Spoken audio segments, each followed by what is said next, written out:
here at the iconic Wall Center in downtown Vancouver. And if you're heading to an event downtown Vancouver, or you just want to explore the splendor of this West Coast Shangri-La, call the Wall, 604-331-1000. Ask for the Sekeres Price rate.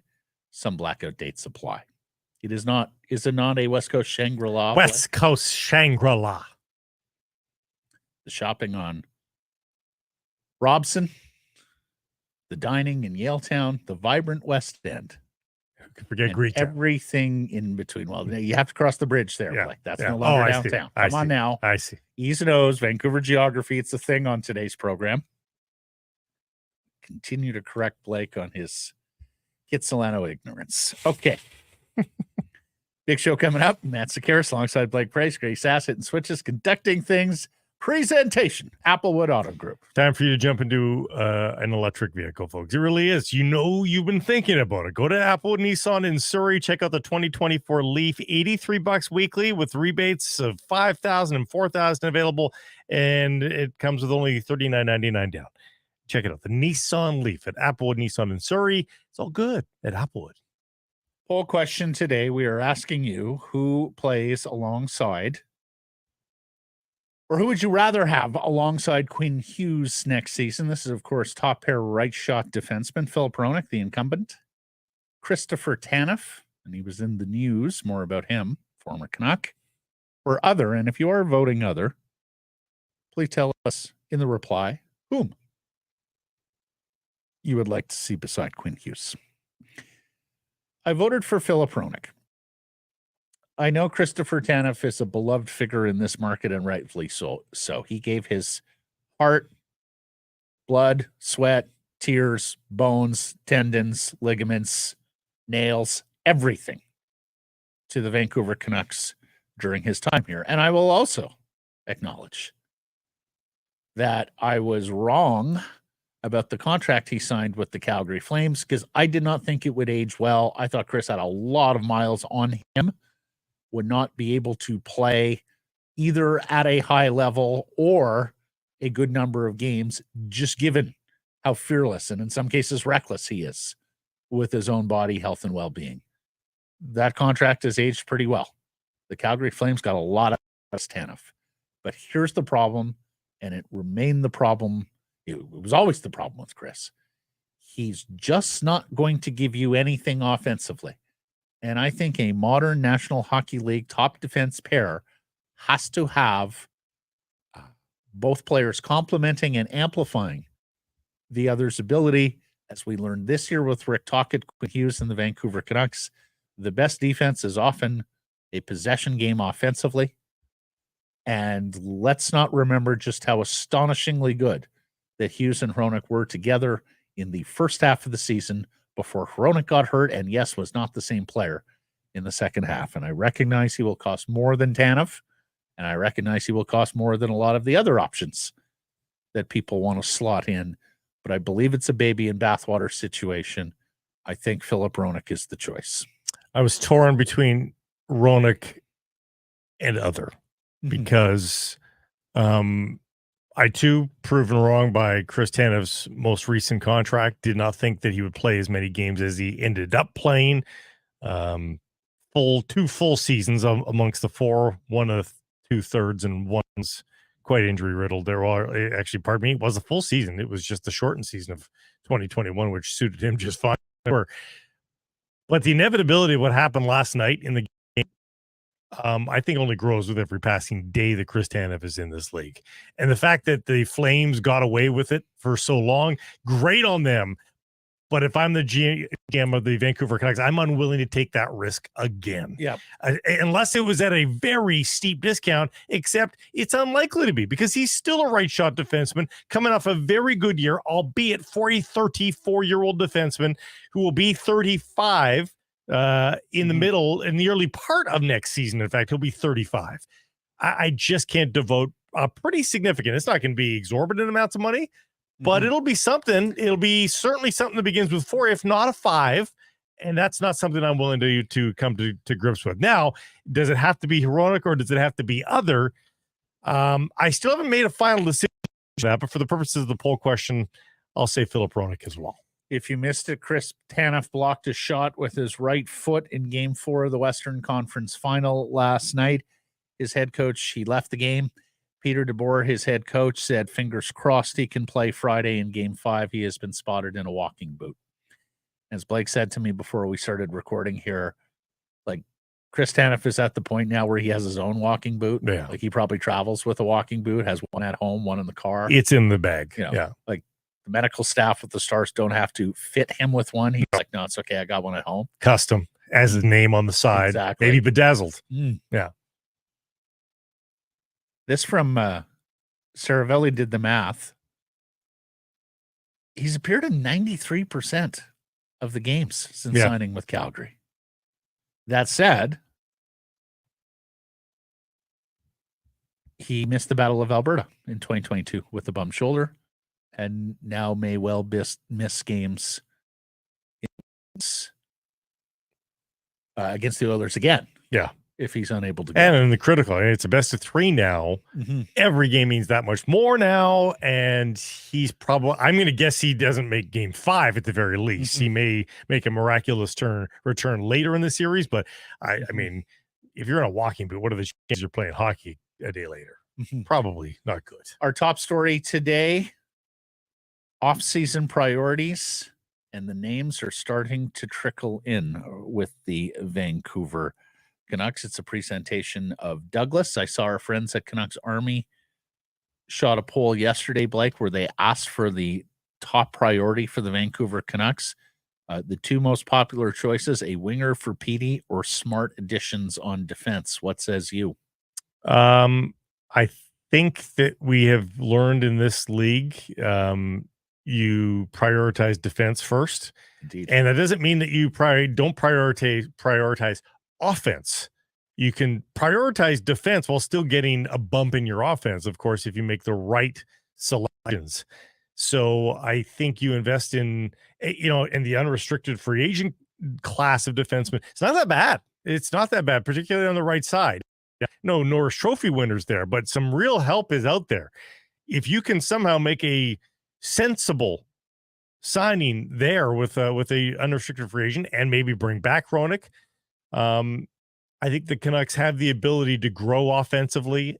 Certainly, maybe not this year, but I think Jonathan Lekremaki is a part of the National Hockey League club in 14 months. Yes. So I think that's a fair expectation at least. Yeah. So you make a natural progression forward, you'd have to think at that point, and maybe you get a surprise progression from one of the other middle lean prospects that you have within the organization. And not to say they won't be active with unrestricted free agents as well for wingers, but dependable, certified high-end guys, you might have to just wait for them to come in your own organization. It's funny because the right shot UFA defense class is probably better than the left shot UFA defense class, which isn't always a thing in the National Hockey League. More often than not, you'll see the cream on the left side compared to the right side. It could be because the right shots have finally realized, I'm going to go to market. Why not? I also voted for smart ads on defense, and maybe I'm getting too finicky with my distinction. But if in fact they are smart additions on defense, then you baseline next year's season. You still have to feel pretty good about your chances next season if you're as robust defensively as the Vancouver Canucks were in 23-24, not to mention with the quality of goaltending that you get. And let's for a moment dare to dream that Thatcher Demko is healthy throughout the season. A winger for PD is probably more of an acute need, although, again, this is how you define it. 3 UFA defensemen for the Vancouver Canucks, so some significant surgery required there. I think the other thing that's coming into focus the more we talk out this offseason is that there's probably going to be a need or two that the Vancouver Canucks have to fix in season next year, much like they did this past year with Nikita Zadorov on defense and with Elias Lindholm at center ice.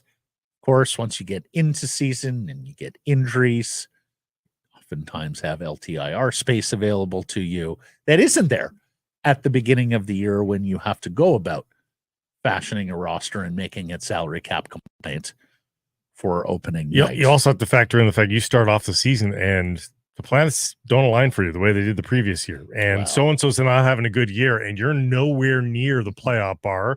And is there any sense in going out and adding and filling up to the top of the salary cap if you're looking like you're going to have a down year, which is a possibility if the Canucks aren't able to do the business this summer that they anticipate that they can do. It's going to be a very interesting summer. Like, I mean, everybody just assumes this is a linear step here for the Vancouver Canucks. It's a really important summer for them with all the comings and goings. We'll see on July 10th what the likely prognosis is for the Vancouver Canucks for the following year. I would suspect that right now there's a greater case for regression than progression, although from 109 points, has a way of changing over the course of the offseason, particularly when teams go about the business of signing free agents and executing. But if we're talking about regular season success, Matt, I mean, the case is far better for regression than it is for improvement. Right now. Yes. Right now. Because you'd have to become a juggernaut to beat 109 points. It was a exceptional season. From Tocchet and the Canucks. Now, playoff success, you never know. See, a lot of teams need good sleeps, good rest. You do. That's right. So you need a Douglas mattress. Maybe the free agent signing is just a bunch of guys named Doug. Douglas mattresses. Or Matt. No, they never help. Same Canada's best mattress on Canadian Living. 2 days in a row, he's had to be prompted, Grady, on the you're so vague with your tosses. Loved by more than 200,000 Canadians, over 10,000 5-star reviews. And the best part about it, it's risk-free. A 365-night risk-free trial of Douglas mattress. So order yours today. All you have to do is go to douglas.ca/Canucks Army and get one to call your own. Keeps you cool during the summer night. So particularly if you don't have AC, there's your sneaky AC move. Douglas.ca/Canucks Army. David Pagnotta of the fourth period has been busy, and particularly around the Vegas Golden Knights franchise. He is reporting that if Chandler Stevenson of the Knights gets to unrestricted free agency, that he anticipates the Vancouver Canucks will be one of several interested parties in the forward. This is a mostly center iceman and a guy who has really improved and turned into a terrific NHL player. Now, he might be a little miscast as a second-line centerman. He was 51 points in 75 games this year. 30 years old, a left shot. Played 18 and a half minutes for the Vegas Golden Knights.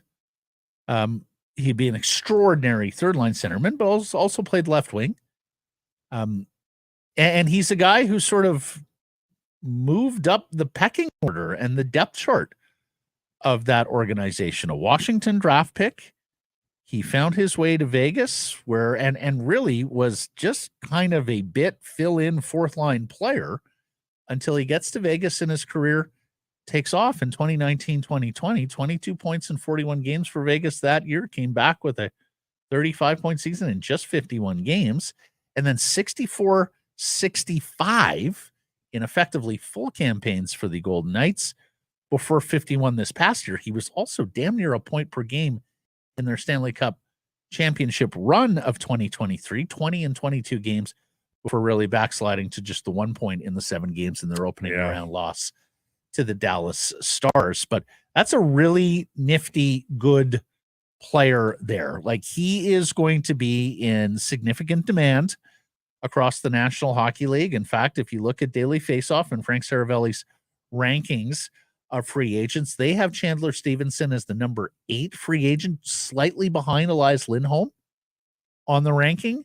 And they're projecting a 5-year contract at $5.6 million. This, according to AFP Analytics, the fine site that does contract projections. So that's a very interesting name. Of course, you're going to have cap space and money to sign that player.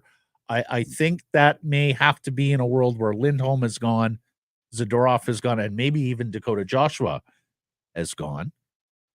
But Pinota also reporting Michael Amadio, William Carrier, and Anthony Mantha are all going to hit free agency with the Vegas Golden Knights, who right now show very scant cap space available for next year. Now they can create some cap space. All of those guys are useful players. Yep. Mantha's a monster at 6'5", 235 and found his way this year. Amadio was a 14-goal guy for the Vegas Golden Knights, a 200-pound player as well. And, of course, who can forget Carrier and the work that he has done for that franchise, as it has experienced nothing but success since entering the league. He had an injury-plagued season this year, playing just the 39 games, but had been a good depth forward for them. Pinota is less sure about what will happen with Marchessault. Jonathan Marchessault, of course, an original Golden Knight.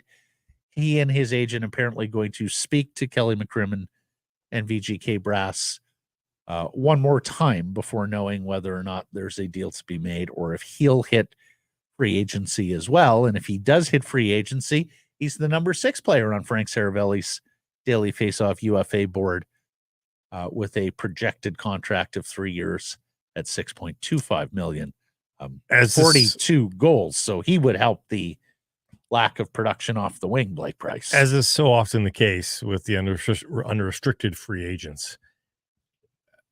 This is their last gasp at a good contract.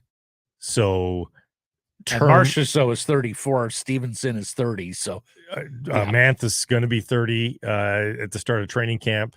All these guys, they've got the 3. Their age starts with 3, and it should make every general manager. I mean, the nervous. youngest you can be a UFA is 27, yes. right? So, and so these guys, these middling players, so often don't get to free agency there because they have to sacrifice some years of free agency in order to, get the money that they want, because they don't have the power that the superstars do in order to get to free agency earlier. Superstars can often get to free agency earlier because they've got that power to dictate terms and line it up better, that they get to be a free agent that much sooner. Mm-hmm. So you're getting older players here. You've got to walk that narrow path to success if you're a general manager, of getting the term right, maybe sacrificing on cap hit to make sure you don't get hung up on term and start paying a middling forward until they're 35 or 36. Like, Canucks just can't be doing that.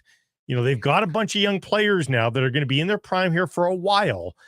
They can't afford to be weighed down by aged contracts going forward. So these are nice players, but if they have to pay any of these players until they're 35, not doing it. Not doing it. I mean, unless you think a player like Marchessault is going to age like Joe Pavelski, right? And you can get him on a shorter term deal. But I hear you, and I agree wholly with the underpinnings of that. Teuvo Teravainen in Carolina. I know we've talked about the Hurricanes in terms of a trade fit with potentially Kotkaniemi and Martin Necas forming the beginnings of a package for Elias Pettersson, if they're still interested in Pettersson and the Canucks are so inclined, or in the case of a Filip Hronek deal where you're moving out a defenseman to help one of their needs, Carolina with all their free agent defensemen, and maybe getting a player back. But Teravainen is just a straight UFA from the Carolina Hurricanes. The reporting there from Pinota is that there will be an agent conversation before finding out whether he's moving on or whether Carolina is going to make an effort here to resign him before July 1st. He's 16th on the Daily Faceoff UA board, a 30-year-old winger, 3-time 60-point man, although he fell short of that this year, and the contract projection there from AFP is 4 years at $5.2 million. But, that's another good goal-scoring winger, 25 goals this year. That's the 4th time he's hit 20 goals in his career. Also had 65 and 63-point seasons not too long ago in 2021-22 and 19-20. Has missed some games and had a poor year last year, 37 points and just 68, and then bounced back to 53 and 76 this year. You may also put him on the list of need to see more in the playoffs. He was 6 points in 11 games this year, just a 1 point in 6 games last year, but he's been better than a half point per game player in the postseason as well. Incidentally, you're Pavelski. Hmm. He's been very reasonable with everybody. He signed a 5-year deal when he was 29. Yeah. Took him to 34. Signed a 3-year deal at $7 million per. And you thought, okay, that's it for Joe Pavelski. Yeah. And then he just kept ticking for 1-year deals, back-to-back 1-year deals. Like I'm okay signing. I'm okay signing a 29-year-old to a 5-year deal. The issue, the issue is just how many of them age like Pavelski, right? You know, most of them fall off a cliff well before. What's Joe now? How old is he? He's 39. Oh my God. Yeah. 39 years of age, and he's going to be 40 in a few weeks. He's going to be 40, man, in a few weeks. I know. And he had 27 goals and 67 points.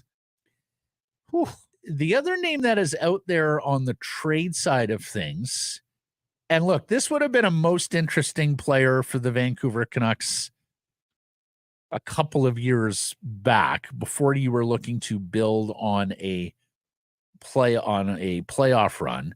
Although there's enough pedigree and tools here that you may still be interested. Arthur Kaliev of the Los Angeles Kings have requested a trade.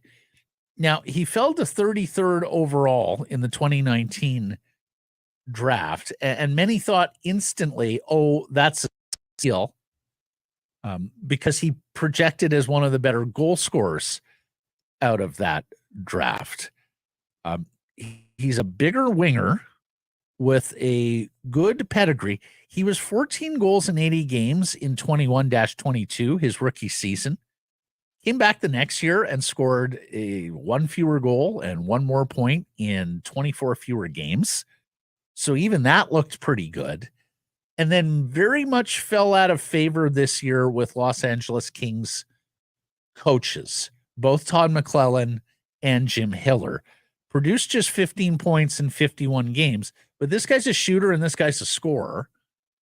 And needless to say, if Rick Tocchet and the coaching staff thinks that's a mold of clay that they can do more with than what the LA Kings have done, that's an interesting name to keep in mind as well.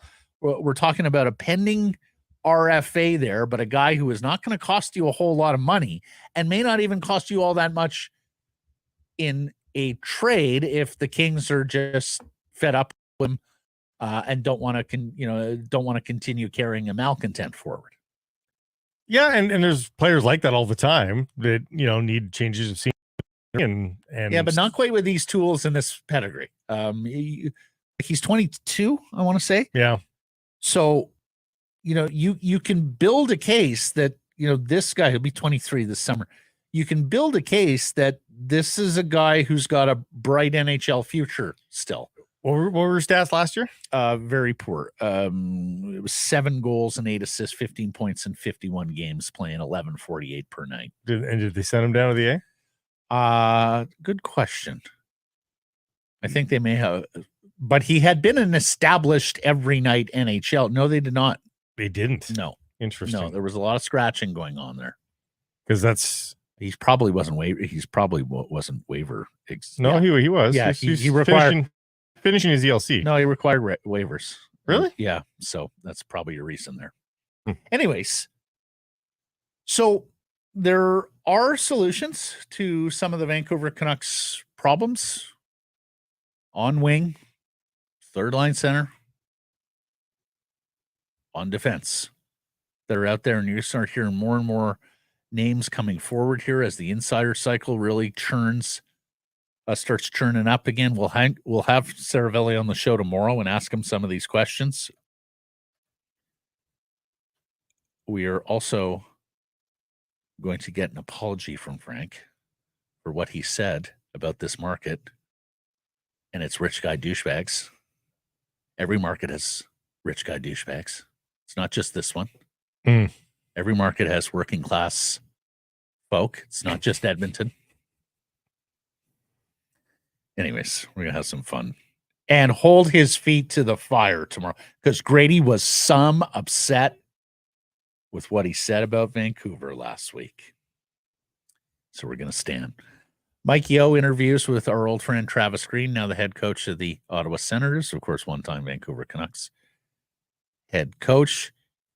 We knew that Yeo would have opportunities. Yep. After the announcement came this week that he would be not returning to Rick Tocchet's bench. It's now an interesting quandary for Tocchet because he had talked at the end of the year about what has to happen with the power play. Does there have to be a different structural arrangement in terms of an assistant coach responsible for it? Can it continue to be Rick with input from the players? And when we say the players, we mean mostly JT Miller, although I'm sure Quinn Hughes is involved as well. Because Mike also oversaw the penalty kill, and as we know, the penalty kill got better as the season went along and into the playoffs. So a lot of, I think, special teams attention required as Tocchet is going to fill this vacancy on his staff.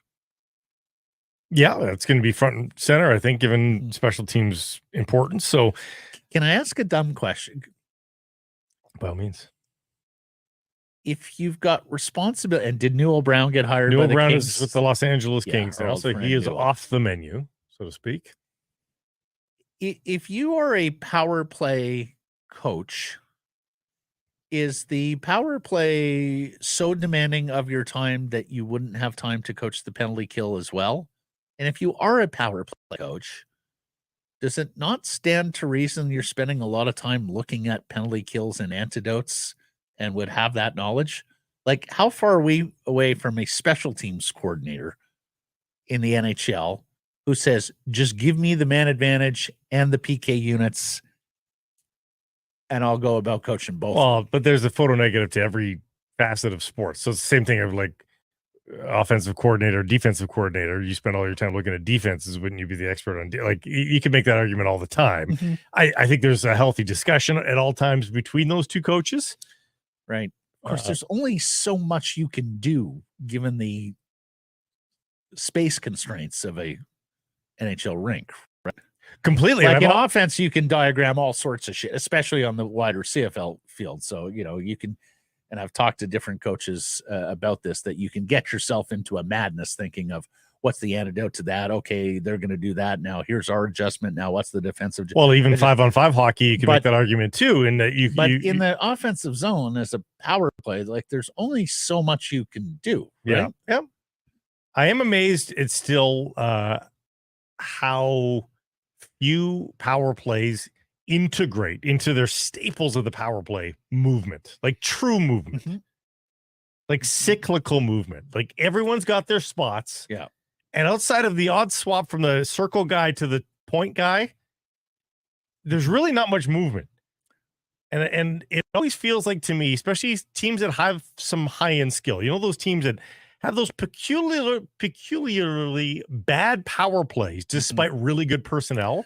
Well, I always wonder, they always seem to score goals in broken plays, like there's frantic and then sort of the play dissolves and then they score. Well, they kind of do that because everything's moving. Mm-hmm. Like, why don't you force that issue, force that movement?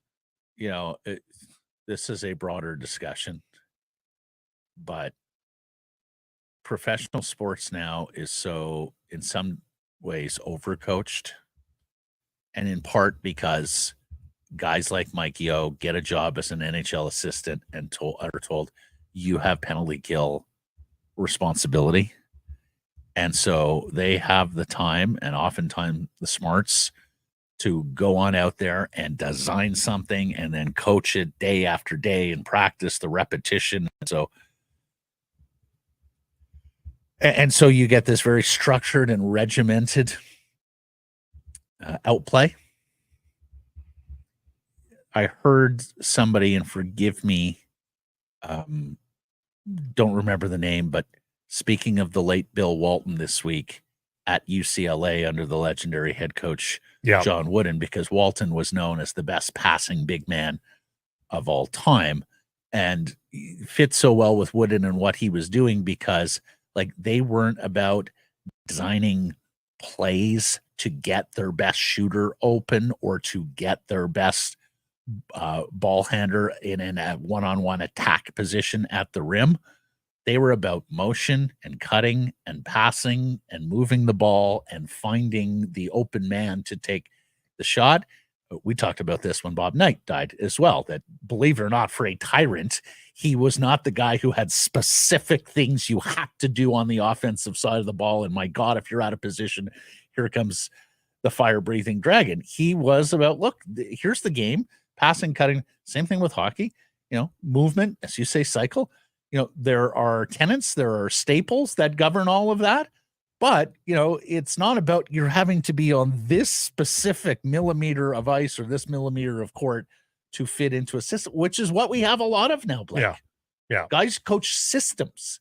They don't coach fundamentals and hockey or basketball IQ. They coach ideas. To allow the players to go on out there and have some creativity. And I get why it's happened. In some cases, it's less aesthetically pleasing. Like, I much prefer watching basketball teams that cut and motion and pass the ball and move it around than the ones that three guys go clear out and we're going to play pick and roll up high here with a big and our best ball. To me, it's just not as aesthetically pleasing. Patrick Kane used to force the issue. Patrick Kane used to go on jaunts in the offensive zone on the power play because he was so good with the puck on his stick, you weren't going to get it off of him.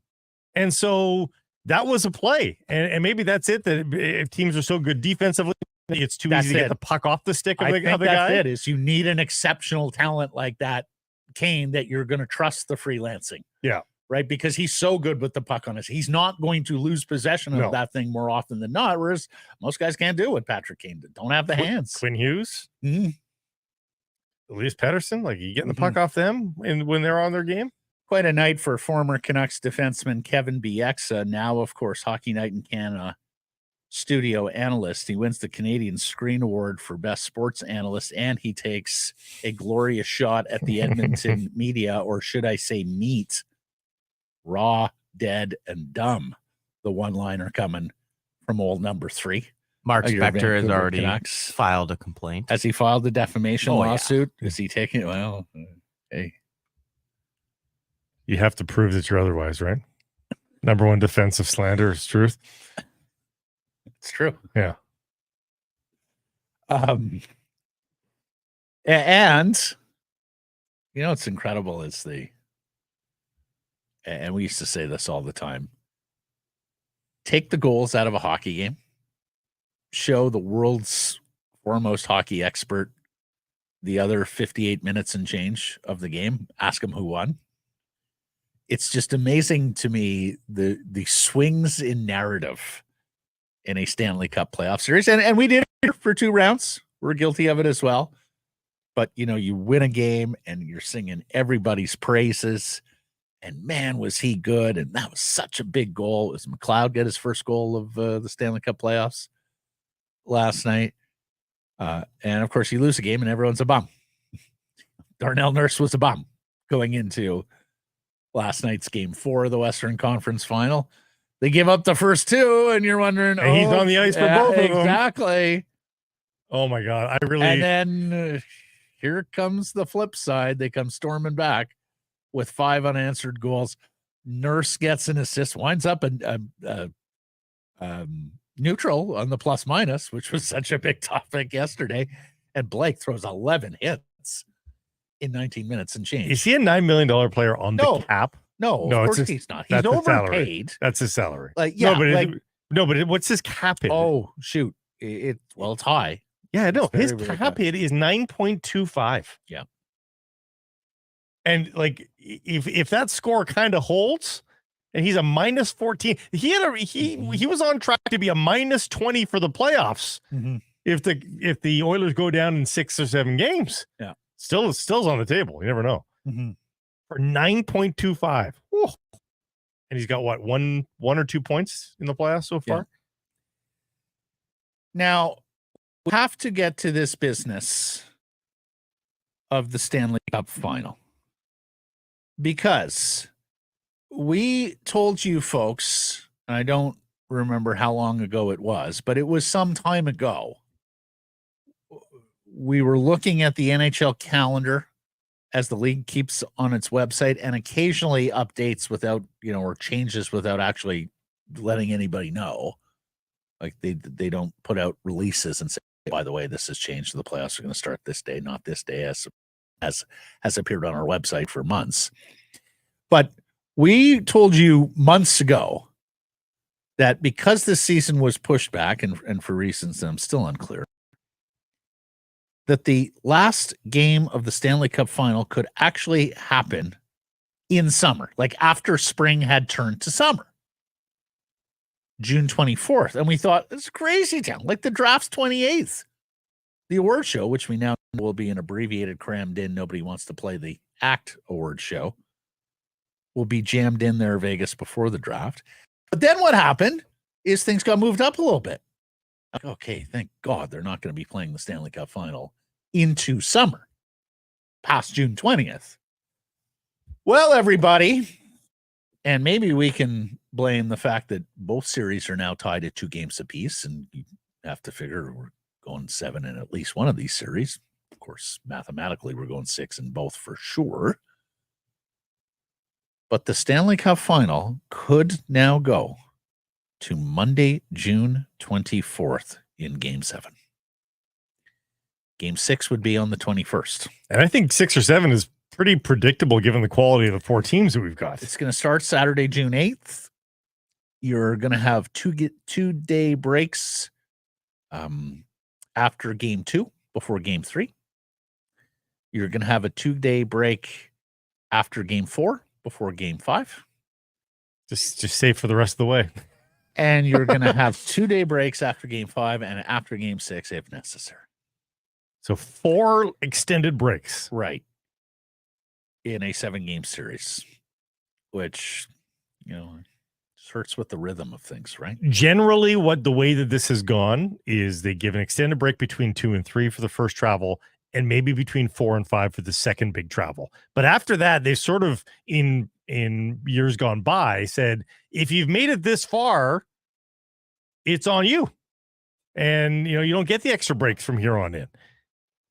But they've gone to the extra day off so many times now. Mm-hmm. We're talking about like a 17-day period. And it's a bit of a chicken and the egg, because the one thing that the 2-day breaks, particularly multiple 2-day breaks in a series, give you is a little more rest and recovery for the players, which should increase the quality of the play. We spoke about it yesterday. The old adage was, come the conference final, the NBA ramps up and the NHL steps down, because the quality of play just isn't there after these Warriors have played 2+ rounds, have given everything they got, and are limping and bruised and not 100% physically. Quality of play in this conference final has been darn good, particularly this Rangers.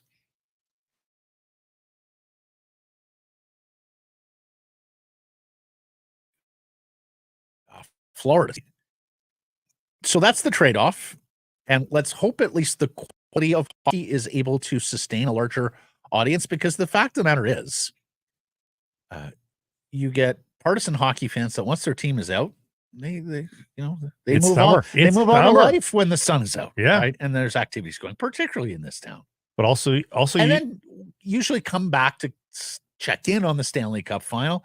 But if it's not compelling, but it's also not predictable, Matt. So there are 1-day breaks and there are 2-day breaks, and where they are, people are going to forget. We just told you, you're going to forget. Yeah. And you're going to be 2 days after one game. You're going to be like, isn't there no hockey tonight? Yeah, there will be a day in the Cup final where I'm like, okay, hockey. Oh, wait a second. No, yeah, it's a 2-day break. And so that's not good. I think you lose a little bit of the angst and momentum because cooler heads prevail after a couple of days. So if there's a big bad hit that goes unpenalized and so-and-so hates so-and-so, well, 3 days later, does he still hate him? I don't know that he does. So I think that's a bit of a risk. Overall, whatever. I can deal with the format, Matt, but I can't deal with June 24th. So all of this gets solved if they start the season every year on October the 1st, because then that 24th date all of a sudden becomes the 12th. That's all you have to do. October the 1st. You start the season October the 1st. I don't care. Keep this format in September and get it done by June 1st. The other consideration here, of course, is the NBA Finals, and that is particularly another. I shouldn't. The NBA Finals is on ABC, not ESPN. Mm-hmm. But of course, it's the same company.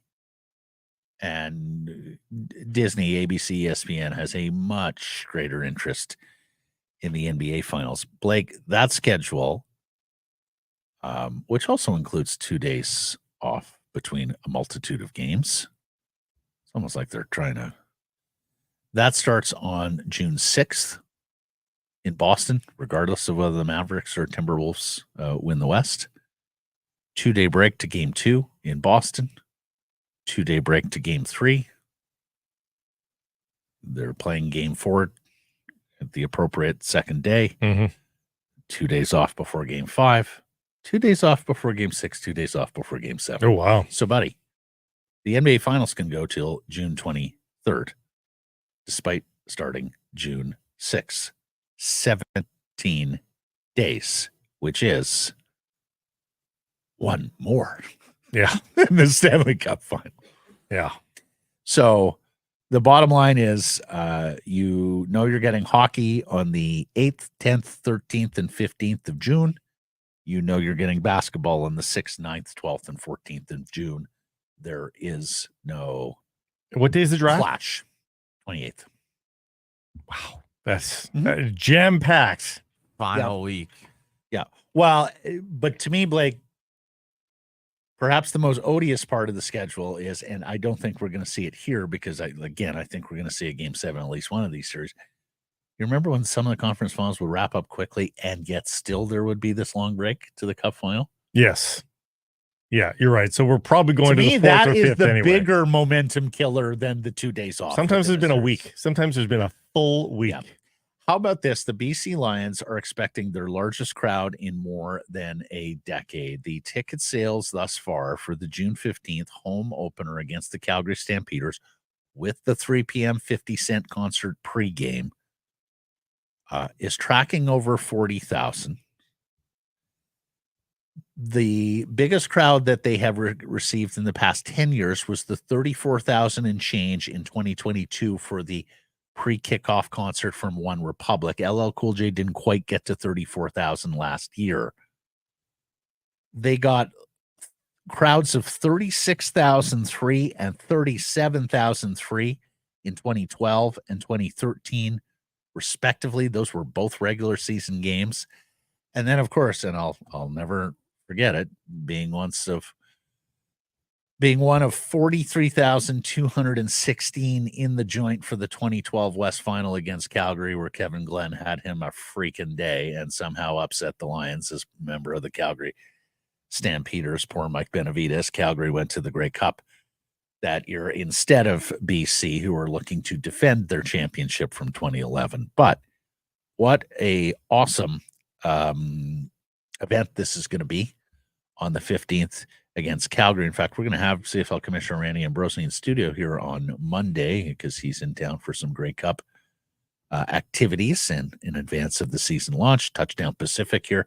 Just going to be an amazing season for the Lions. They got a good team, and they have 2 games that are big smash hit events already and may very well host another playoff game in the Grey Cup. And God willing, Mother Nature agrees with the date there of the home opener, because if there's any tickets left and they can open up the roof and honestly, they could pack the joint. They could sell that's it right why out. I bring up this 2012 West Final, 43-216. For me, that's the number I want to see them exceed now. Oh, maybe that's a little too greedy.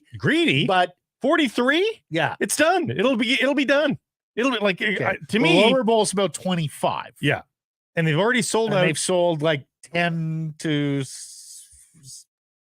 10 plus or so, 15. I thought they've already announced they're over 40 now. I thought we've already been to that point. Mm-hmm. I mean, to me, it is a fait accompli that they're getting past 40. Remember, the way they tarp the lower bowl, I believe, takes a few thousand seats away compared to how the Caps tarp the lower bowl. At least there was a difference between the two of them and how they tarp the lower bowl in terms of inventory. At Roar Report, BC Lions are well through 40,000 for the opener in 3 weeks. 17,000 seats were sold in 30 hours after the announcement. Oh, okay. That damn rap music. So I think you're chasing down something that begins with 5, Matt. That's a very big ask. It is, but I think it could happen. Yeah. I really do. Anyways, for me, I'm looking at 43-216. If they get over that number, and it's the highest crowd for a Lions game since the 2011 Grey Cup game, that's an extraordinary bit of business from Amar Dome and Dwayne Vanneau. I would put and money the on it football happening. club. I would put money on it happening. I'm pretty confident. What do you think the percentage of people attending are going there to watch? We've had these debates certainly for One Republic when they first started it, and One Republic was a totally different crowd, than the football crowd. Yeah. That all said,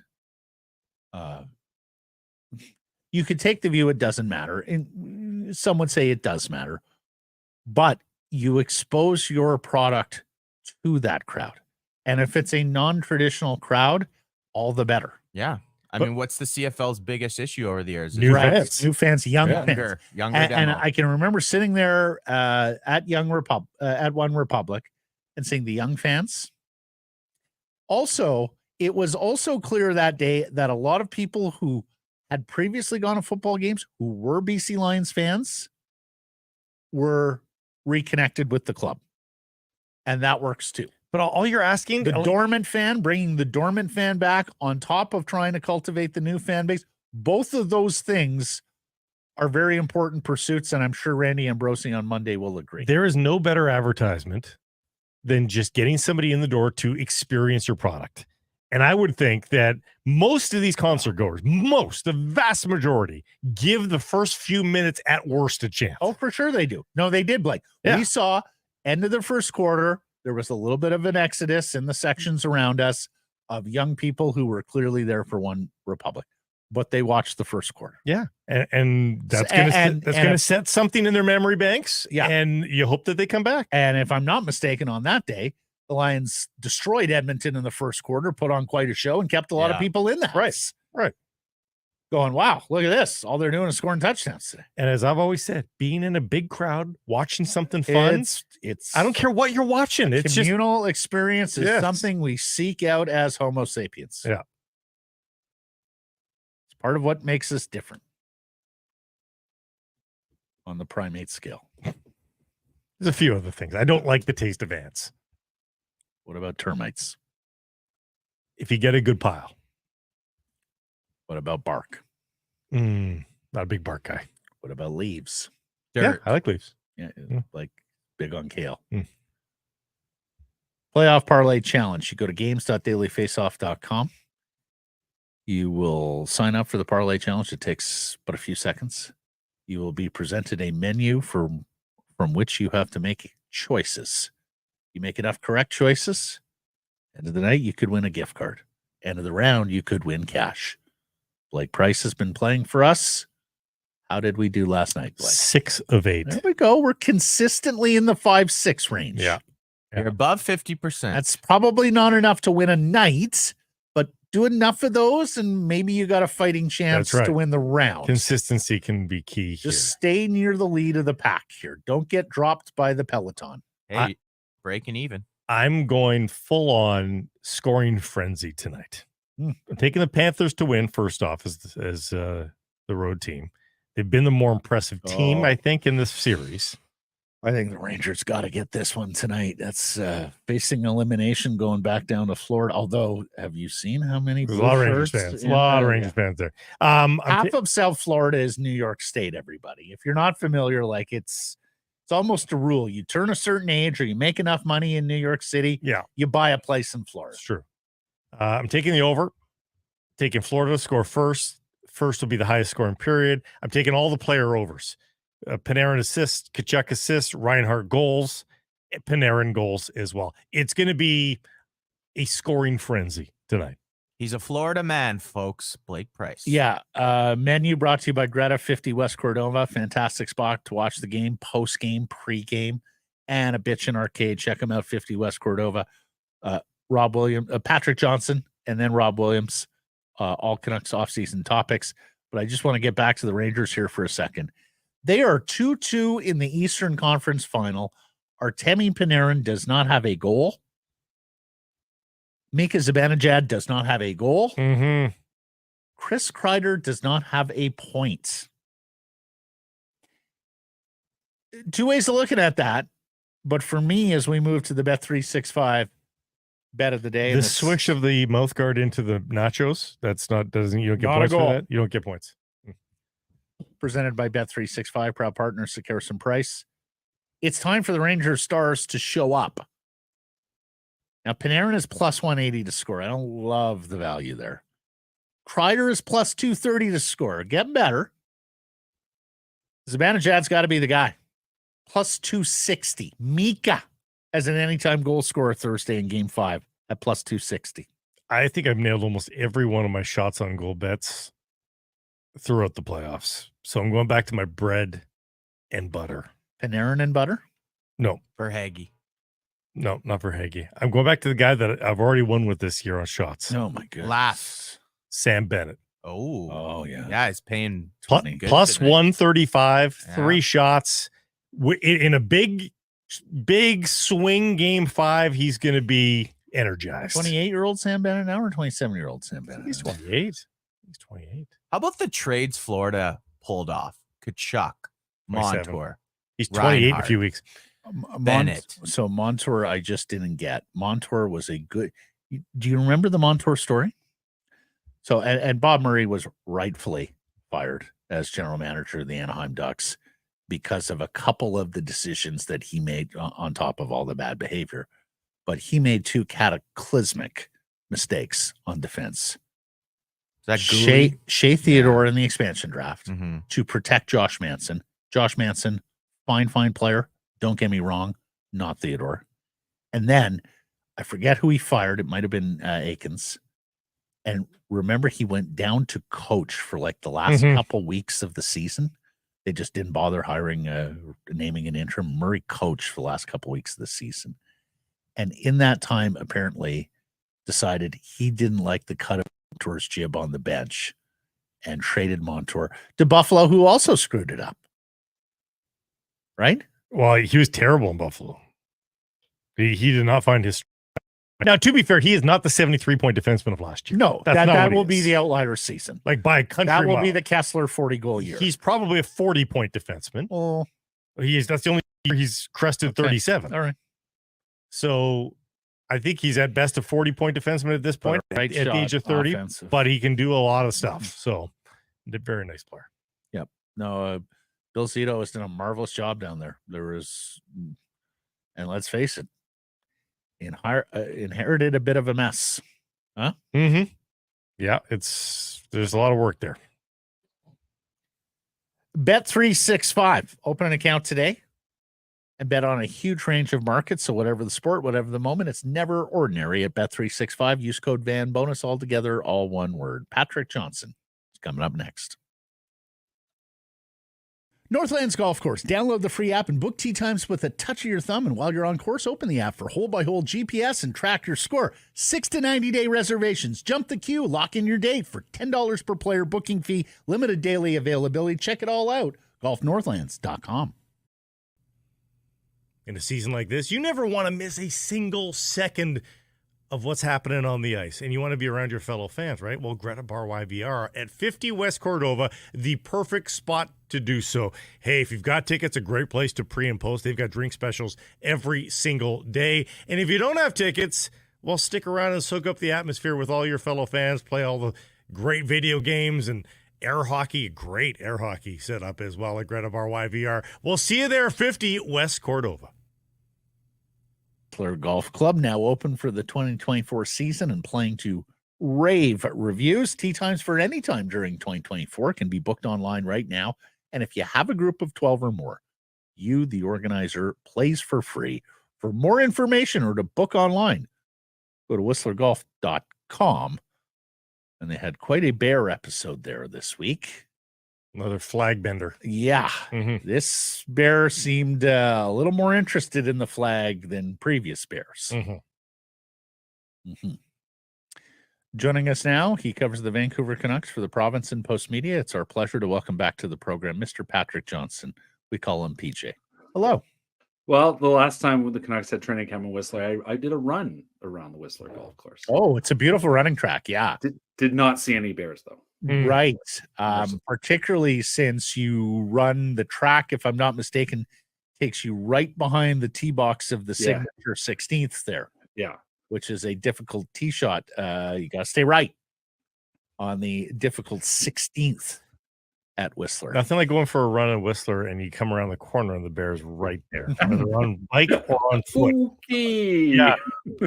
Backing up slowly and then sprinting. Yeah. I thought you're not supposed to sprint. No, Well, you're not. You cannot outrun the bear. When you're out of sight, you can sprint. Years ago, I encountered one of these safari shows where they take like lay people through the African wilderness. And the very first rule was do not ever run. There is literally nothing out here you can outrun. And of course, one of the guests said, I don't have to outrun the whatever. I just have to outrun this guy. Yeah. Anyways, we digress. What happened with Mike Yeo? It's a good question. I mean, we heard there was 1 year offer. Was that indicative of we don't want you back? That it was just 1 year, or assistants signing the 1 years now? I mean, Talkett's signed for 1 year at the moment. So if you're looking to extend them, aren't you looking to extend the assistants? I don't really know. I mean, are you in a Rod Brindamore situation now? I don't know. Listen, I think Yeo was well liked. He obviously was on the staff when Talkett arrived here. I certainly never had any sense that Rick didn't like having him around. I don't feel like Rick's especially picky when it comes to his assistants. I've been told he's got a couple irons in the fire, but are those jobs or those head jobs? It sounds like Ottawa. I mean, I think there was something about Toronto. I winked at that, but it sounds like Ottawa. I mean, if there's a better offer out there, there's a better offer out there. And, you know, this in the end is an organization that spends money on players, I guess, but has always been careful around the edges. And, you know, the renovations took forever because they wait till the last minute to approve stuff. So I don't know. I don't really know. Everybody says it's a good terms parting. Like, I haven't had anybody suggest anything otherwise. I suppose if there's a multi-year offer on the table from another team closer to home is what I was told. Maybe that's just how you have to do it. You know, he's only 50. Like, that's the thing. He's only 50. So he's still got a lot of like hockey life left in him. He was a young head coach, wasn't he? Yeah, he was a very young head coach. And also I think he's quite liked around the league. Yeah. And every reason seems to, like, you know, you don't really get to talk to assistant coaches here and there.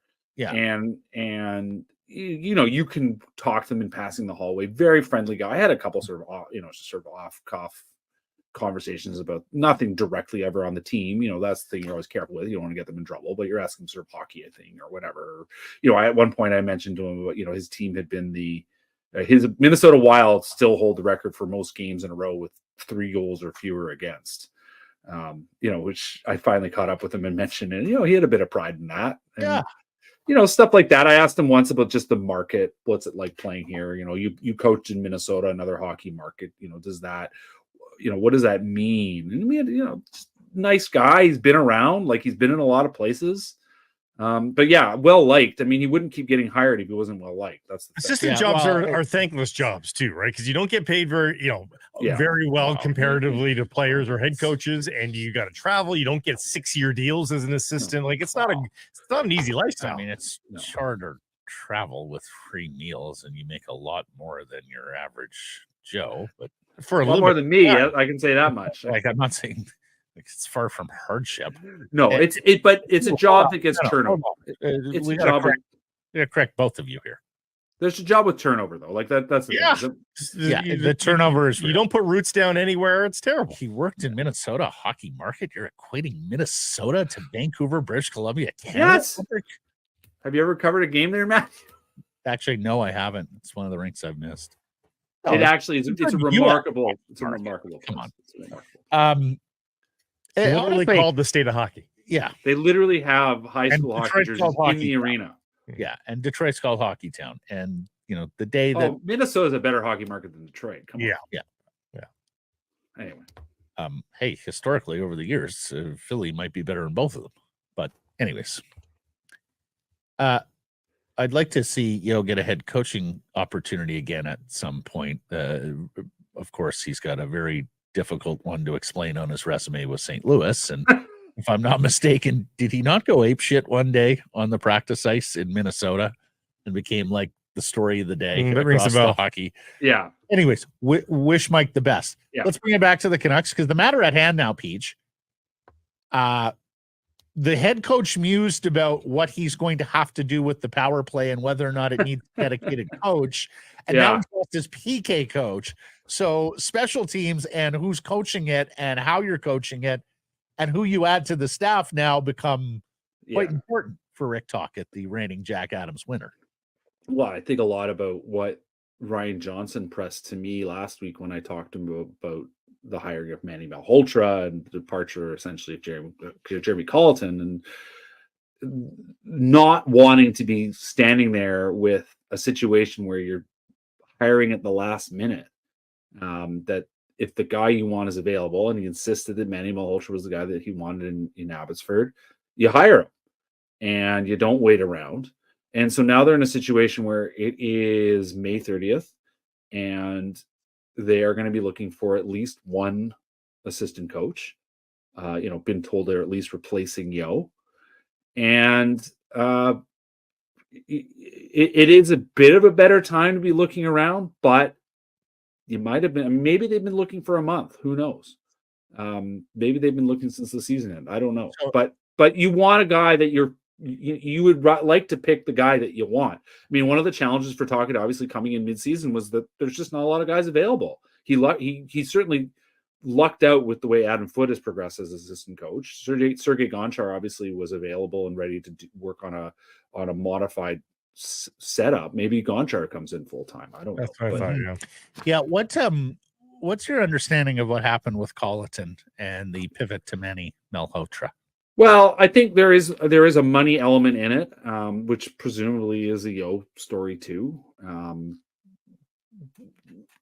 In the end, Colleton, I think more than anything, wanted an opportunity to go to the NHL. Fair enough. So, and that was certainly something that Ryan Johnson nodded at when I talked to him. He said, "Listen, we started talking in February about what his future was. What did he want to be? Where do you want to go?" And, it sounds like Colleton at least has had a look in San Jose. He's a young coach. He did very well regarded. It was a surprise given how much he got hyped up by this organization that he did leave. But again, it's a stepping stone job. And I guess we'll see where he lands. If he lands somewhere, if he lands an NHL job, then it all make sense. Were they ever considering Manny Malhotra as an assistant? I don't know. That's something I don't know. I mean, he's obviously way better than checking on his son where he is, but he's not that poor off. Yeah, but you're not taking the job of checking on your son. You're taking the job because it is in theory a step up from being an assistant in the NHL. I had wondered if maybe he might land with like Travis Green in Ottawa, because I know that Travis obviously was not happy when he left, but he left for a better salary and a bigger role in Toronto under Sheldon Keefe. So he's never run a bench. It's going to be a challenge. There's no doubt about that. He's a rookie head coach now.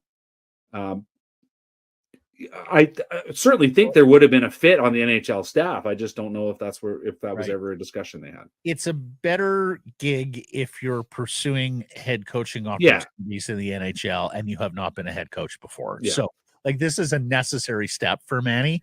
And what better place to make it than effectively one of the family's two home markets, right? Because she's from out here, and they spend time out here, and of course his boy Caleb will be playing for Chilliwack. But you're right, he's not taking it to look after his boy, although I'm sure it's quite convenient. Organizationally, right? Organizationally, it's a roll of the dice because, in the end, you're giving him his first opportunity to run a team, right? But I also think you have intel there, and and that's funny enough, it might not actually be Rutherford and Alvin intel, but there's institutional knowledge at Canucks Sports Entertainment with Manny and what kind of person he is and what kind of leader he is, and so I applaud the hire and I look forward, and frankly, it's a very big job because I think you've got some guys going into make it or break it years next season with the Abbotsford Canucks. But it's too bad too, Peach, because Manny Malhotra, given all this attention on the penalty kill in these playoffs these days, He would he'd be pretty good as a penalty kill specialist, assistant Yeah. coach for the Vancouver Canucks. Yeah, and certainly there was a decline in the PK. I mean, it was more Nolan Baumgartner's job, but Manny certainly had a role in that before he left. Mhm. You know, we know quite famously a very serious, precipitous decline in the Canucks' penalty kill after he left. So, yeah, there's something there. Obviously, a huge, made huge difference on faceoffs with Bo Horvat. He's a guy that has done some interesting things, and interestingly enough, Ryan Johnson absolutely is the institutional knowledge. It's his guy.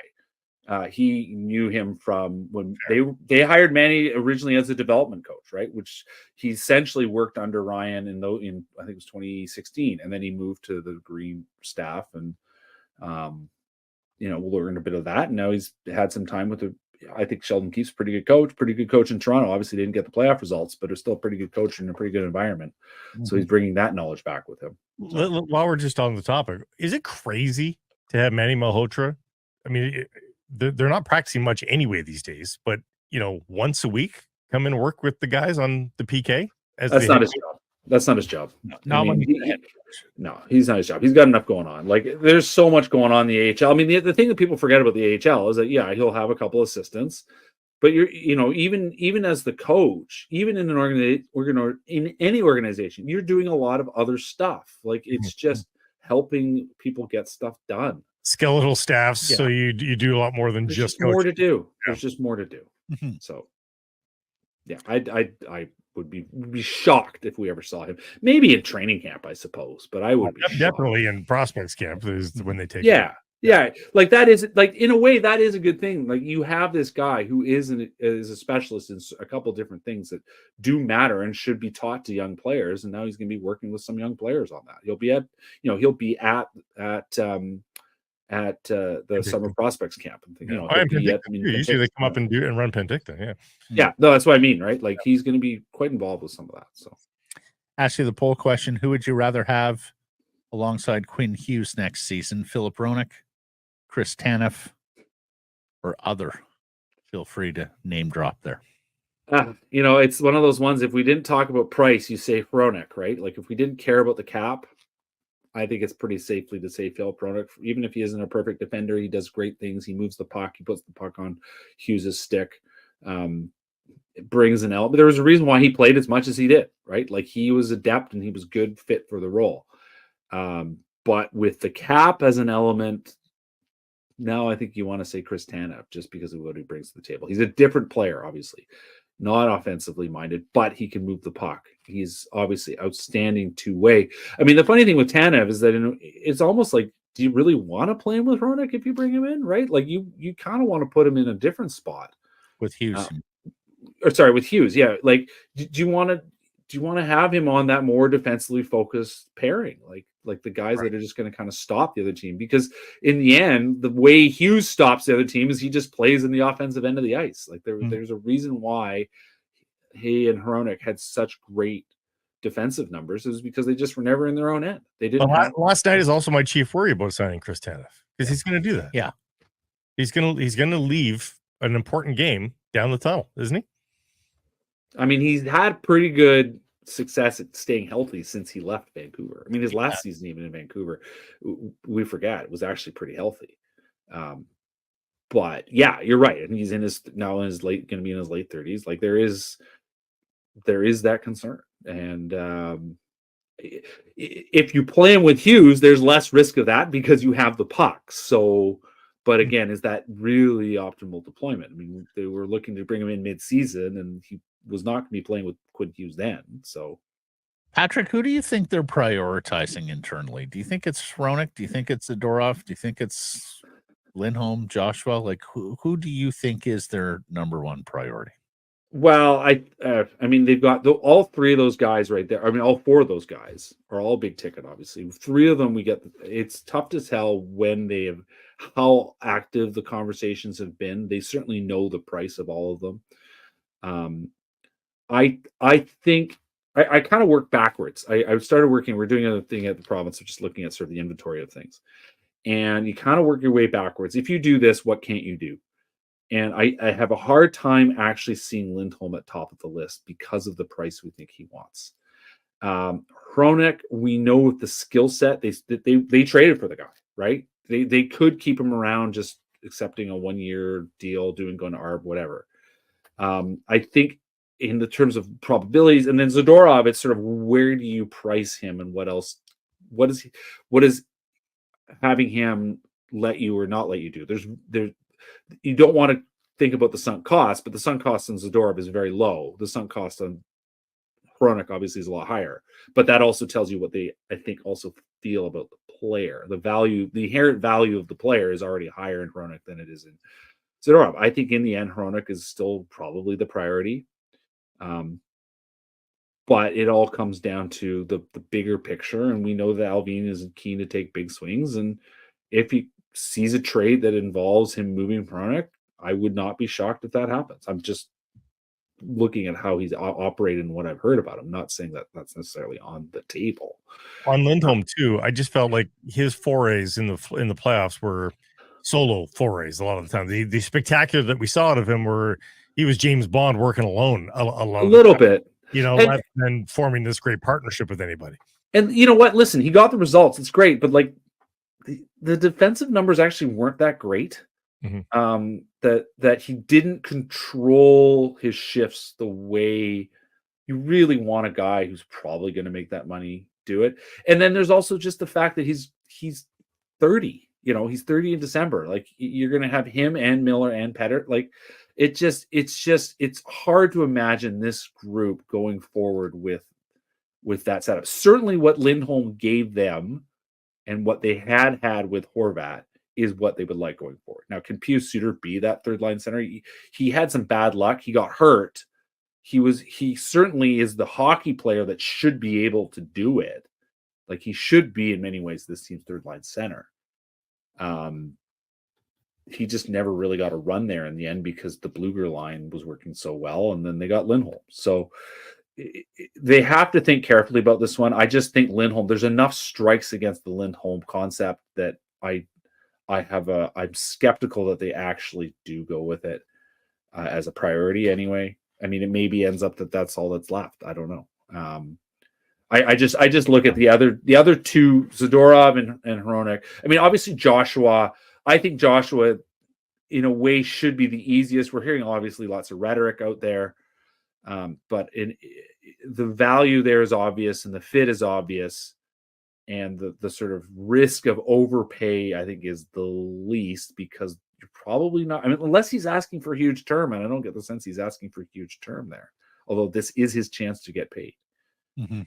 Like, that's the thing. But I kind of think it's a mishmash of Joshua and Hronek, just because of the roles they play and the performance they were able to do when they're at their best. And obviously Zadorov was a lot of fun. But would you rather have Bo Horvat at his number than signing Elias Lindholm to whatever he wants? I mean, maybe. I would. Yeah. Yeah. Yeah. I mean, then in the end, you have to think about it this way. You don't have Hronek, right? Like in the end, Horvat was done. Like, he was ready to go. It was time to go. So no regrets. It was just, also when Horvat signed his deal in New York, I thought way too much for Bo Horvat. I don't know that I think that anymore. No, I mean, the guy delivered in a way that I think certainly we hoped he would, that you hoped he would, just as someone that, you would watch him succeed for so long here. Yeah. Yeah. So he's been everything they wanted him to be.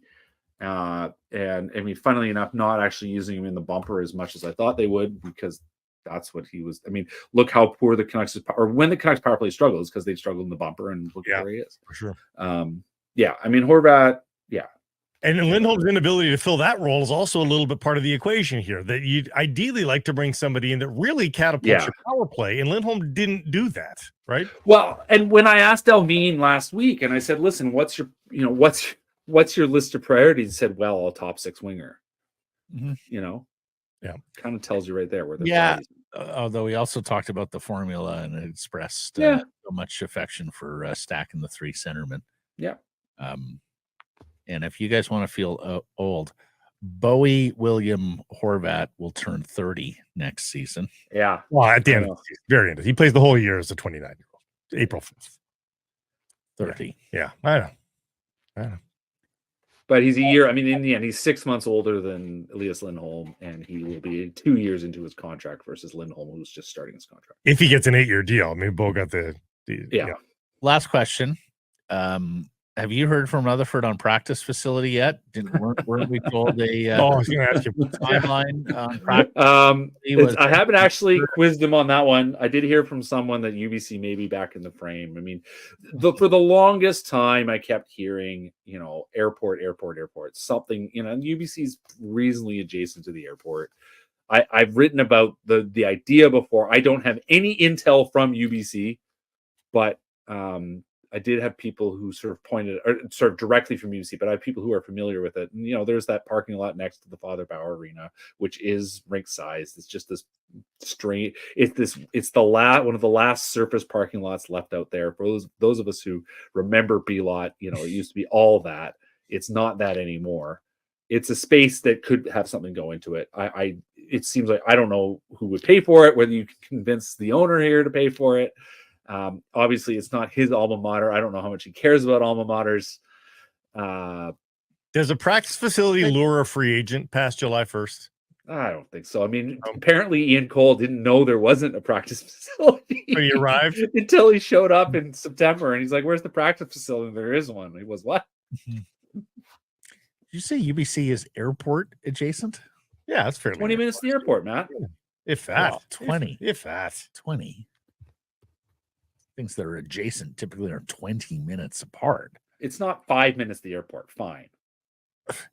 It's a lot better. It's a lot better than driving through traffic to Rogers Arena and to and from. That's the thing. It's also like there's very few stoplights and stuff. You just have to slog your way along Marine Drive. And that's it, Patrick Johnston. But it's not slogging, Matthew. It's not slogging your way up, Cam. You just sit there. You're not slogging your way up, Cam. Right now, including traffic in the middle of the day, 16 minutes from UBC to Widener. Ha! 16.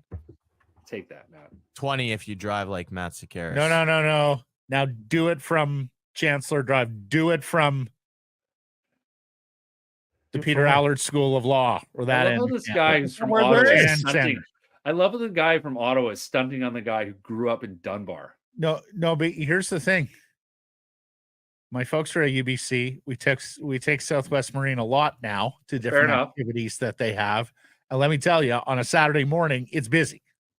Yeah, fine. But the Canucks aren't usually going to the airport on a Saturday morning from UBC. But you're the guys who told me that you couldn't possibly have these precious players go drive up the mountain to SFU. That's infinitely too far. It is for these guys. Have you ever tried driving to the highway along First? That takes you a half an hour to get to the highway. Matthew, it takes 40 minutes to get to the airport from my house, and I am next to SFU. So I don't know what to tell you.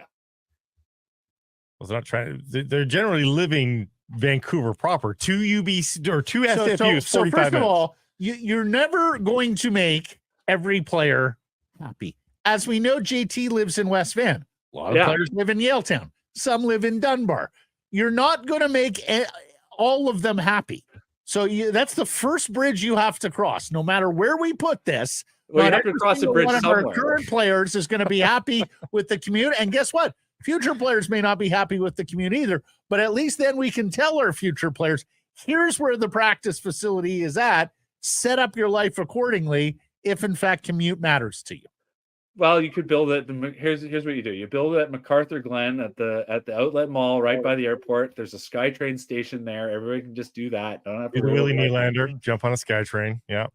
The other problem with SFU is airport the road. Adjacent if you're in a boat or a helicopter. Well, hey, who's to say they aren't doing that, Matt?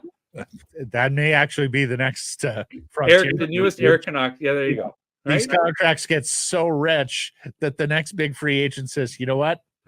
Buying a place in West Van with a helipad, going to fly myself into the practice facility. SFU's road is closed like 10 days of the year because of snow. So you can't do that. No practice today. There's two words, Blake Price. Winter tires. They close it. Patrick, so enjoy our conversations. Thank you for this. Till next week. Take care, guys.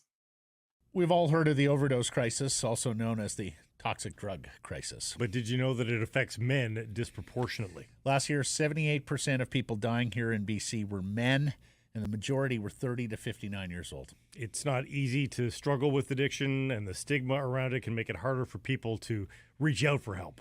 There is help and support. Every journey is different, and the thing that helps one person, it might not be the same for everyone. So when someone does reach out, be compassionate and have open, non-judgmental conversations. We here at Sekeres Price want to be part of the solution. If you or someone you care about is struggling, you can find supports and services near you at helpstartshere.gov.bc.ca. And you can also watch powerful real-life stories of recovery on Help Starts Here website. The Vancouver Canadians are back at the Nat. Catch fireworks, giveaways, and Friday nooners all spring and summer long. Get your tickets at CanadiansBaseball.com. We're joined now by the national sports editor of the Daily Hive and its Offside Sports Vertical, the one and only Rob the Hockey Guy, Rob Williams. Thank God there's only one. I'd like more. Really? Honestly, clone this guy. World would be a better place. One's good. One is really good, but it's totally good. You're unique, Rob. So you guys have had the other hockey, the YouTube hockey guy on. So That's true. yeah, We have. Is there a rivalry there? There's Octagon? not. No. We have separate realms, but then It's true. he's YouTube. I'm Twitter. Yeah. Right. Yeah.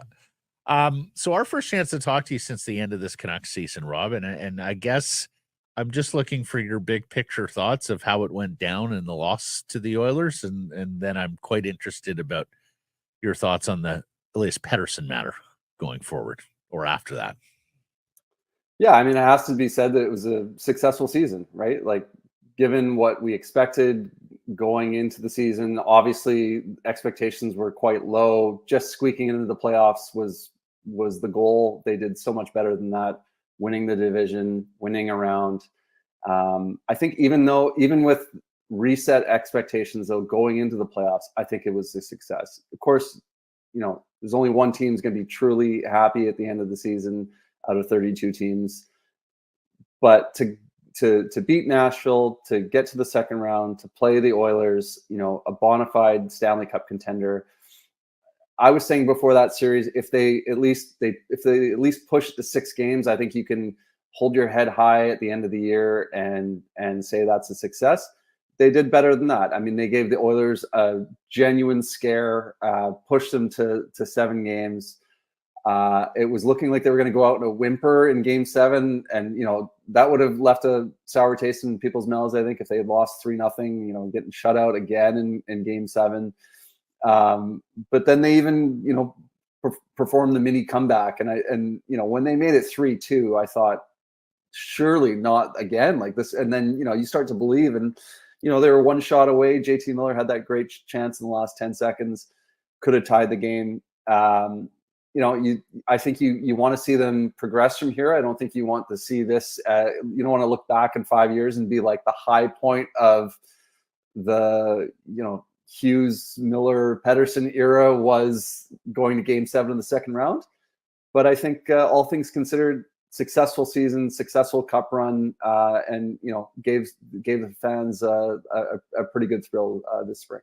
So with that in mind, do you think they should still try to revamp the lineup, or do you want to see most of these faces back?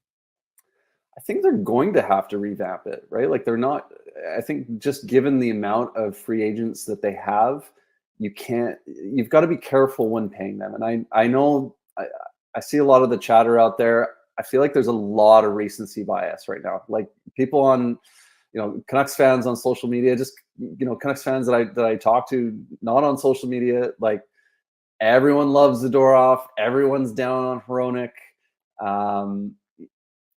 Everyone loves Joshua. Everyone's down on Ian Cole. So that I say not so fast. Like you've got to take the totality of the season into account. You can't just be enamored with, admittedly an excellent run by Zadorov, and I think that he brings a different element to the table, like the swagger, the physical element. But you can't just start paying guys because of a good 4-week run, big body or not, swagger or not. You've got to be very careful with that. Like Zadorov for me is a guy that he just screams of a guy that's going to get completely overpaid in free agency. And I think you need to be very, very careful with that. I think you put a premium on the X factor. I think that's worth something. I don't think you just say, oh, whatever, his size doesn't matter. It absolutely does.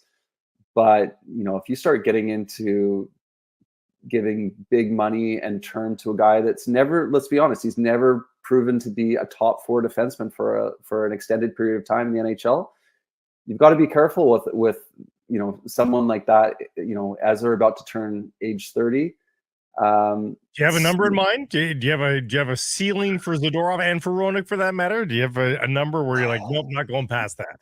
I don't know if I have a precise number. I think to me, Zadorov's in the $4 million range. I think that probably makes some sense. And even then, I'm not sure, right? I don't think you can start going 5-6 on him. I think that's too much. And Hronek, again, I think there's a lot of recency bias here. He didn't have a great playoffs. There's rumors that he was dealing with an injury. I think that you also have to keep in mind, like, this guy played heavy minutes. I know it was beside Quinn Hughes, and I wish that we'd had a larger sample of how he played without Hughes. But we know he was great with Hughes, and they were the best defense pair in the National Hockey League for a large stretch of the season. I think you need to be very careful about discarding a player like that. So Hronek, I think we hear all these numbers, and I think where are these numbers coming from? Are they coming from the agent? Because of course the number is going to be high if they're coming from the agent. I mean, $8 million seems crazy. I don't think you can pay him more than Hughes, but he's going to get his money. Like, he's got the numbers to back it up. Yeah, boy, if it's in the $4 million range, I'm in on Zadorov, Rob. I'm with you. Like, the term matters too, right? Like the agent is trying to push the numbers here, and he has some aiders and abettors in Vancouver sports media. By the same token, I would not be surprised, because all it takes is one, and you're talking about a guy with things that you can't teach in terms of size and mobility and attitude. So, put it this way. I don't see him re-signing with you prior to free agency for anything under 5.5. Like, I think they'll test the waters here. Unless you're willing to pony up before July 1st. And I don't know. Could you see them doing that? You think they fell in love with him? I think they have, but is the term 2 years? Okay, maybe that's not so terrible, but even then, where are you penciling him in? Like, he's a 4-5 defenseman, right? Like, and even when I say 4-5, like, he hasn't proven over an extended period of time in his career that he can be a top 4 defenseman. Like, his minutes don't reflect that, right? So yeah, I would be nervous even at that. And so for me, the term is such a big part of this. Like, you can't go 5.5 on a 4-year deal or something like that. Like, that is really risky. In my opinion. And I know, then the other guy I want to talk about is Ian Cole. Like, I know everyone's ready to ship him out of town. Again, I wish more people, I know Pettersson is getting a bit of, criticism for mentioning his injury in the press conference. I wish we just find out all the injuries. Like, at this point, why are we hiding?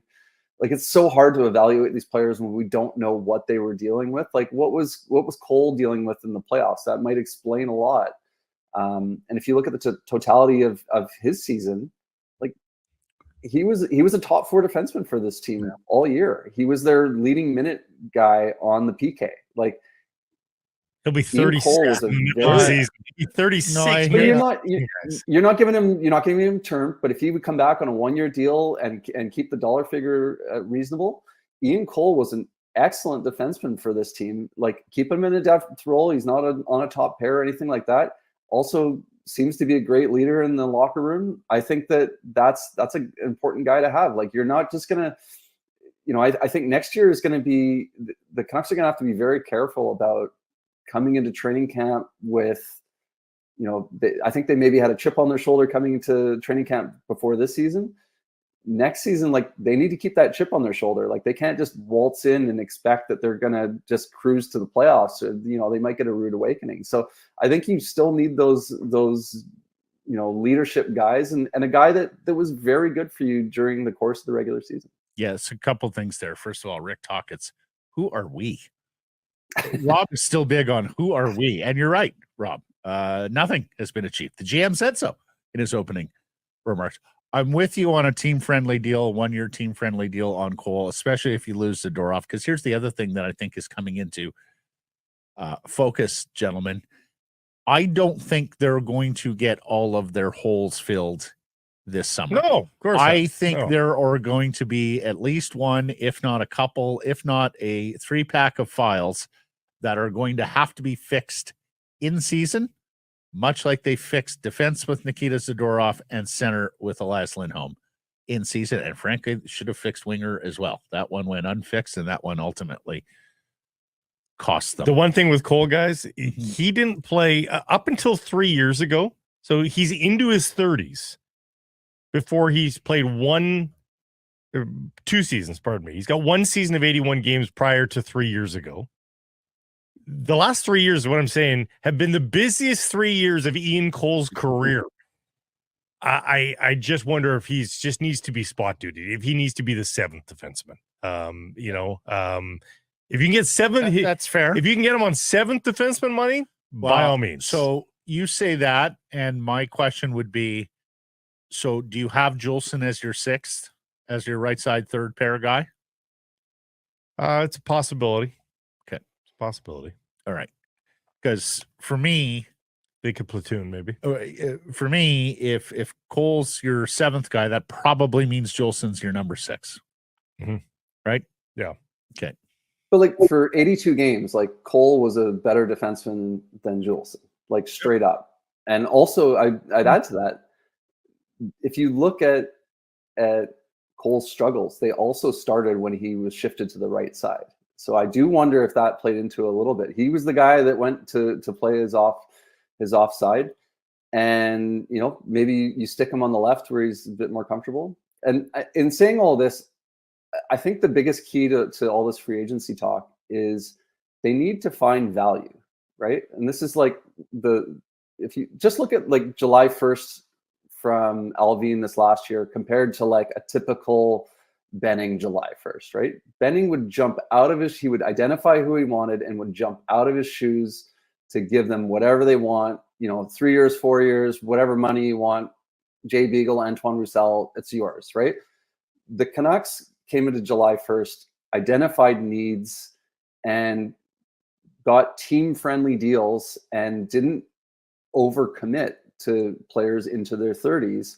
And they signed guys like Cole, Soucy, Bluger on July 1st and had money left over to get a guy like Pius Suter in August. I think you need to keep that general theory with a lot of your free agents where you can't fall in love too much with Zadorov as much as you love what he brings. Same thing with Dakota Joshua. And I think that you can give Joshua term or you can give him money, but you can't give him term and money, right? Like this is a guy in his late 20s now that's had one breakout season.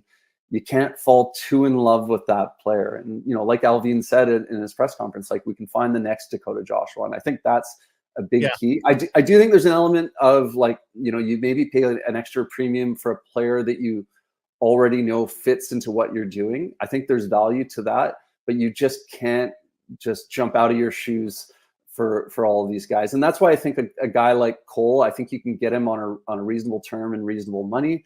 I think Tyler Myers is probably a guy that you can get on a team-friendly deal because I think he wants to stay here. But I just feel like guys like Lindholm, I think he's going to get big money, big term in free agency. That's the guy that's about to enter his 30s.